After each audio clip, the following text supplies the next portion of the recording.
ఈ మార్గశిర మాసానికి ఎంతో ప్రత్యేకత అనేది ఉంది. ఈ మాసంలో మనం విష్ణు భగవాన్ని పూజిస్తూ ఉంటాం. విష్ణు భగవాన్ని మాత్రమే కాదండి, ముఖ్యంగా గురువారాల్లో శ్రీ మహాలక్ష్మి అమ్మవారికి చేసే పూజల వల్ల రుణబాధలు అనేవి తొలగి శ్రేయస్సు, ఆరోగ్యం, సంతోషం మన ఇంట వెల్లివిరుస్తాయట.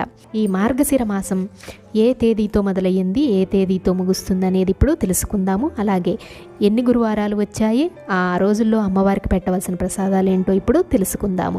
24 నవంబర్ 2022 గురువారంతో పాడ్యమి రోజుతో మనకు ఈ మార్గశిర మాసం అనేది మొదలవుతుంది. అలాగే 23 డిసెంబర్ 2022 శుక్రవారంతో ముగుస్తుంది. మనకు మొదటి గురువారం 24 నవంబర్ పాడ్యమితో మొదలయ్యింది. ఈ రోజున అమ్మవారికి పులగం ప్రసాదం పెడతారు.